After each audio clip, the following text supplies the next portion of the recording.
జై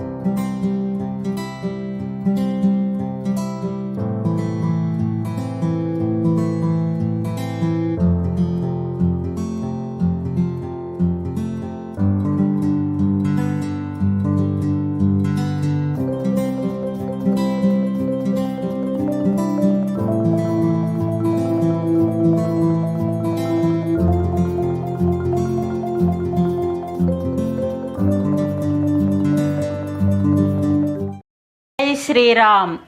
అందరూ క్షేమంగా ఉండాలి, అందులో నేను ఉండాలండి. మరి ఈ వీడియోలోనండి చక్కటి కూర చాలా బాగుంటుంది, అందరూ ఇష్టంగానే తింటారు. అటువంటి కూరని తయారు చేసి చూపిస్తానండి. మరి ఆ కూర చెప్పే ముందర, ఆ కూరలోకి వెళ్ళే ముందర కొత్త వాళ్ళందరూ కూడా సబ్స్క్రైబ్ చేయండి, పక్కనున్న బెల్ ఐకాన్ని నొక్కండి. మరి ఆలస్యం ఎందుకండి, ఆ కూర పేరు ఏంటంటే అండి చిక్కుడుకాయ పులుసు బెల్లం పెట్టి కూర. చిక్కుడుకాయ పులుసు బెల్లం పెట్టి కూరని. అయితే ఈ కూరని ఎలా తయారు చేయాలి, ఏమిటి అనేటువంటి దానిని తెలుసుకుంటూ కొన్ని విషయాలని చెప్తానండి. దానిని అంటే మీకు కూడా అవగాహన అవుతుందన్నమాట అండి. అది ఈ చిక్కుడుకాయలు ఇగోండి, ఇది 1/2 కిలో కంటే కొంచెం ఎక్కువే ఉన్నాయి. ఈ చిక్కుడుకాయలని తీసుకున్నాండి. దీన్ని నార అనేటువంటిది ఇలా తీసుకుని శుభ్రపరచుకోవాలండి.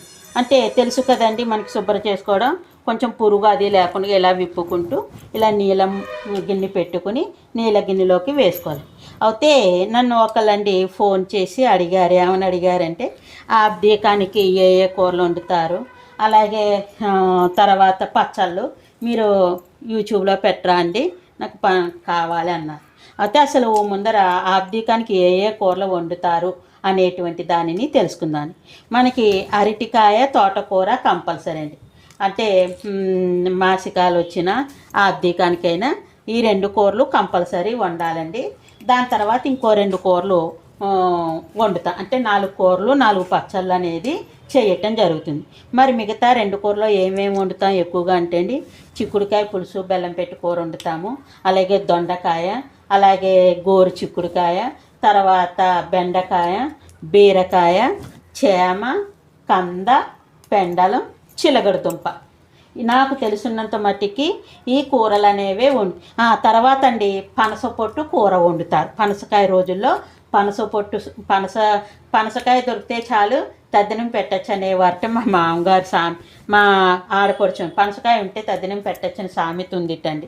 అందుకోసం పనస పొట్టు ఈ కూరలు తద్దినానికి అనేది, అంటే ఆబ్దికానికి అనేది మాసికాలకి వండుతాం అనమాట.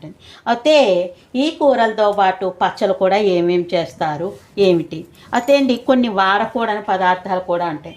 మన కూరలు పోపులు పెట్టేటప్పుడు శనగపప్పు ఒకటండి, ఇక తర్వాత శనగపప్పు అనేది వాడము, ఇంగు అనేటువంటిది కూడా వాడమండి. ఇంగు అనేటువంటిది వాడము. మన పోపులోకి మినపప్పు, ఆవాలు, జీలకర్ర అనేటువంటిదే పెడతాము, ఎండుమిరపకాయ వేసుకుంటాం అన్నమాట అండి. ఇది కూరల్లో వండేటువంటి దాన్ని బట్టి ఉంటుంది. అంటే చామదుంప ఆవు పెట్టి వండుతారండి. అలాగే తద్దినం కూర అంటే అండి అరటికాయ ఆవు పెట్టి కూరను, తోటకూర అల్లం పచ్చిమిర్చి కూరే వండుతామన్నమాట అండి. వండిన తర్వాత మిగతా పులుసు బెల్లం పెట్టి కూరలు, లేకపోతే బెండకాయ పులుసు నీళ్ళ కూర, బీరకాయ పులుసు నీళ్ళ కూర ఇలాంటివి వండటం అనేటువంటిది జరుగుతుందన్నమాట అండి. మరి పచ్చళ్ళకి వెళ్ళేటప్పటికి ఏమేమి పచ్చళ్ళు చేస్తాము ఏమిటి అనేటువంటిది కనుక తెలుసుకుంటే అండి మనం నూపప్పు పెరుగు పచ్చడి చేయొచ్చండి, నూపప్పు బెల్ల పచ్చడి చేస్తాం. బలుసుకూర దొరికితే ముందు ముఖ్యంగా బలుసుకూర పచ్చడి, అంటే పల్లెటూరులో బలుసుకూర దొరుకుతోంది. వాళ్ళు తప్పనిసరిగా మా తమ్ముడు అది బోడస్కూర అనమాట, మాది బలుసుకూర తెస్తాడు, చెట్లు అవి ఉన్నాయి, బలుసుకూర పచ్చడి చేస్తారండి. బలుసుకూర పచ్చడి, అల్లం పచ్చడి, నూపప్పు పచ్చడి, ఇంకొక పచ్చడి సీజన్ బట్టి వస్తూ ఉంటాయి కదండి. చింతకాయలు వస్తాయి, చింతకాయ రోజుల్లో చింతకాయ పచ్చడి చేస్తారు, మామిడికాయ రోజుల్లో మామిడికాయ పచ్చడి అది చేస్తారు. తర్వాత దోసకాయ పచ్చడి కూడా చేయొచ్చు అనమాట అండి. ఇవి ఎక్కువగా చేసేటువంటి అలాగే పుల్ల దెబ్బకాయ ఉంటుంది కదండి, పుల్ల దెబ్బకాయ పచ్చడి ముక్కలు కూడా వేస్తారండి. ఆవా మెంతులు వేయించేసి పొడి చేసండి, దాంట్లో పచ్చిమిరపకాయలు వేసి చక్కగా పచ్చడి బద్దలు వేస్తారు. కాబట్టి పెసరపప్పు వండే దాంట్లోకి దెబ్బకాయ పచ్చడి ముక్కలు కూడా చాలా బాగుంది. మరి కొంతమంది బజ్జీ మిరపకాయలు లాంటివి తెచ్చి నిమ్మకాయ రసం పిండి అవి కూడా పచ్చడి బద్దల కింద వేస్తారు. ఇవి మనం చేసుకునేటువంటివి. ఇంకా మిగతావి ఏది కూడా కరివేపాకు కానీ కొత్తిమీర కానీ అలాగే పుదీనాలని కానీ ఇలాంటివి ఏమి ముల్లంగి క్యారెట్ బంగాళాదుంప ఇటువంటివి ఏమీ కూడా వాడరండి. ఇప్పుడు మీకు తద్దిన అదే ఆబ్దికాన్ని పెట్టేది తద్దినమన్నా ఆబ్దికమన్నా ఒకటండి. తద్దినం అంటే ఏదో అనుకుంటున్నారు కానివ్వండి, తత్ ప్లస్ దినము అంటే తత్ అంటే ఏమిటి, ఆ రోజు వచ్చే దినము అంటే రోజండి. అసలు సంస్కృతంలో దినమనే చెప్తా అన్నమాట. కాబట్టి ఇక్కడ వేరే అర్థాలతోటి దినము అంటేనే తప్పు కింద అనుకుంటున్నారు. కానీ అందుకోసం ప్రతి మనిషికి కూడా కాస్తో కోస్తో సంస్కృతం అనేటువంటిది కనుకను తెలిసి ఉంటే అండి దాని అర్థాన్ని బట్టి ఎవరు కూడా తప్పుగా అనుకోరండి. ఏదైనా చిన్న మాట అంటే అది ఓహాత్యం కింద తప్పుడు కింద భావిస్తున్నారు. అసలు దినం అంటే రోజు అని అర్థం అండి. సంస్కృతంలో దినం అనే చెప్తామన్నమాట అండి. అర్థమైంది కదండి. మరి అలాంటి కూరలు కూడా తయారు చేసి అవగాహన వచ్చేటట్లుగా మీకు నేను వీడియోలో పెట్టడం అనేటువంటిది జరుగుతుందండి. మరి ఇగో చిక్కుడుకాయ ముక్కలు చేస్తున్నాను. ఈ చిక్కుడుకాయ ముక్కలు శుభ్రం అయ్యాక ఎలా కుక్కర్లో పెట్టుకోవాలి ఏమిటనేటువంటి దానిని మీకు చెప్తానండి. హాయ్ అండి, అయిపోయింది కదా అది.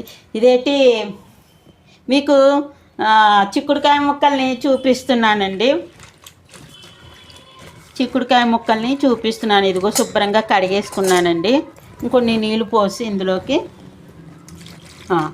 ఇప్పుడు ఈ చిక్కుడుకాయ ముక్కలు చూశారు కదా ఇలా మంచిగా వచ్చేసింది కదా. దీంట్లోకి కుక్కర్లోకి వేసుకుంటున్నానండి. ఇదిగో ఇలా కుక్కర్లోకి వేసుకున్నాక ఇందులోకి ఏమేమి వేయాలో మీకు చెప్తాను. అది ఈ గింజలు కూడా అయితే ఈ నీళ్ళు బయట వేసేసాను కదండి. ఇంకేం లేదు ఇందులోను. ఇదిగో ఇలా వేసిన దాన్ని ఇలా పొయ్యి మీద పెట్టాను. అయితే చింతపండు ఎంత కావాలంటే ఇగోండి చిన్న నిమ్మకాయ అంత చింతపండుని రసం కింద తీసుకోవాలి. ఎంత రసం తీసుకోవాలంటే ఇంత బుల్లి గ్లాసులు రసం తీసుకోండి.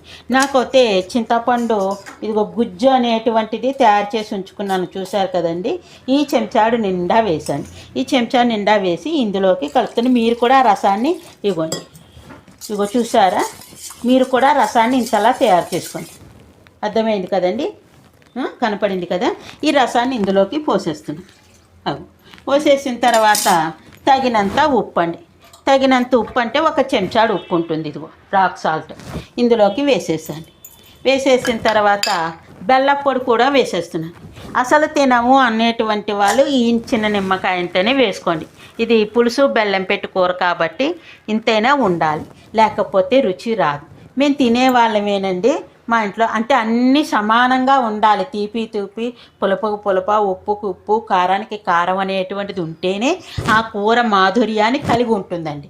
కాబట్టి నేను ఇదిగో చూసారండి 2 నిమ్మకాయలు ఉంటుంది మీకు. ఇదిగో ఇందులోకి ఇది బెల్లపొడి అనమాట అండి. ఒకసారి చూపించమ్మా రాజు ఇలాగా. అగో చూసారా అండి, ఇదన్నమాట. ఇప్పుడు ఈ బెల్లపొడిని అంతటిని వేసేసాం కదండి. ఇలా కలిపేసుకున్నాక చిటికెడు పసుపు వేసేసి ఇగో చూసారండి చిటికెడు పసుపు వేసేసి కుక్కర్ మూత పెట్టేసి మీడియంలోకి పెట్టి ఒక్క 3 విజిల్స్ రానిచ్చుకుందాం అండి.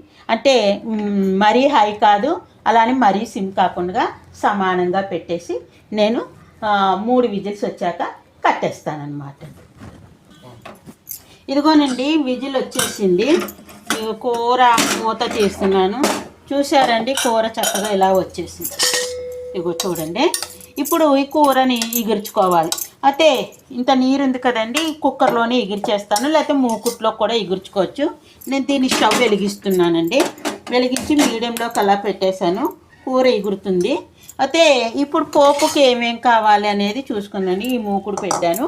ఇందులోకి ఒక 3 చెంచాలు 4 చెంచాలు వేసుకుంటే సరిపడుతుంది. 1 చెంచా 2 3 చెంచాలు వేసాం కదండి. చక్కగా కొంచెం వేసుకుందాం.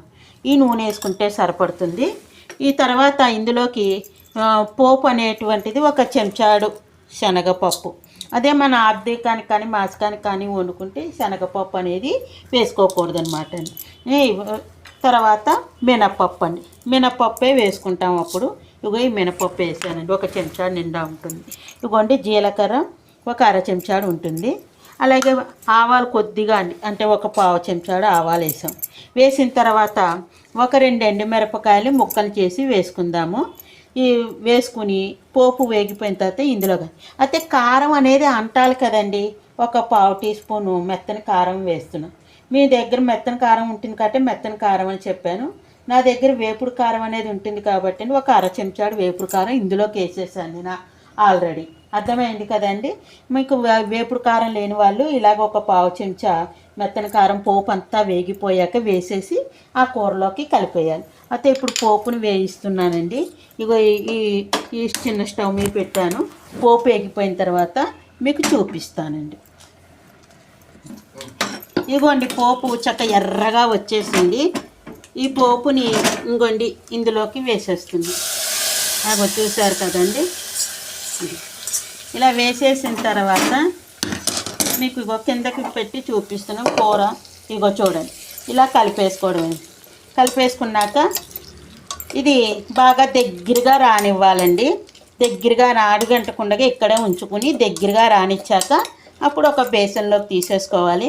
అలా దగ్గరగా రానిచ్చాక బేసన్లోకి తీసేకుండా మీకు నేను చూపిస్తాను అనమాట అండి. ఇంకా మంట అనేటువంటిది మీడియంలో పెట్టాను, ఇక్కడే ఉన్నాను. ఈ కూర కొంచెం ఎగరాలన్నమాట అండి. ఎగిరైతేనే మంచి రుచి వస్తుంది. చూసారా, ఇదిగో కూర ఇలా ఉంది కదా. ఎగిరిన తర్వాత బేసన్లోకి తీసి మీకు చూపిస్తాను అనమాట అండి. ఇదిగోండి కూర చక్కగా ఎగిరింది.